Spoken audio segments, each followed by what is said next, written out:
Съвременната Дарвинова теория, позната като неодарвинизъм, се основава на идеята, че мутациите в гените осигуряват материала, който е необходим за протичането на еволюцията. Дарвиновата теория изисква източник на нови вариации.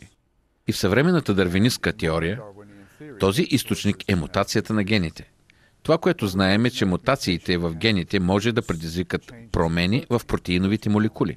Това води до случаи на антибиотична резистентност при някои бактерии. Но за еволюция са нужни много повече от промени в протеиновите молекули.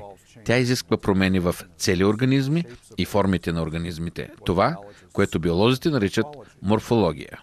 Един от най-известните примери за мутации, засягаща морфологията, е плодната мушица с 4 криле. Отваряйки един текст по биология, човек често ще види картинка на плодна мушица с 4 криле. И така, както знаем, обикновените плодни мухи имат само 2 крила. Плодната мушица с 4 криле има не само обичайния си чифт крила, но и още един чифт крила точно до първия.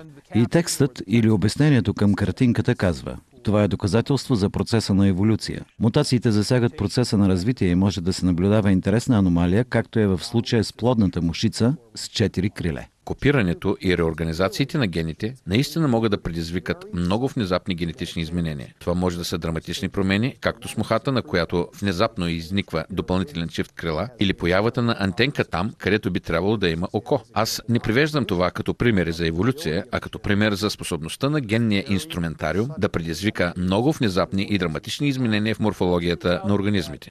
Излиза, че плодната мушица с 4 криле е много лош пример за Дарвиновата теория. Няма прикрепени мускули към тези крила, така че вторият чифт крила е безжизнен.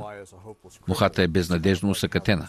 Все едно да имаме малък самолет с допълнителен чифт криле, прикрепени към опашката му. Мухата може да оцелее единствено в лаборатория и би била премахната от естествения подбор в природата. Следователно, това не е крачка напред в еволюцията. Това е един еволюционен път без изход. Излиза така, че всички морфологични мутации, за които знаем или нямат никакъв ефект върху организма, не подобряват годността му за оцеляване или пък са вредни. Не са неизвестни никакви полезни мутации. Мисля, че това създава истински парадокс за еволюцията.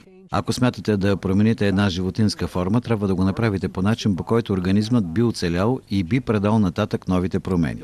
Нямаме примери за подобни мащабни изменения. Изглежда сякаш мухата иска да каже: ако искаш да съществувам изобщо, по-добре е да имам 2 очи, 6 крака, 2 крила и така нататък, отколкото да имам повече или по-малко от нормалното.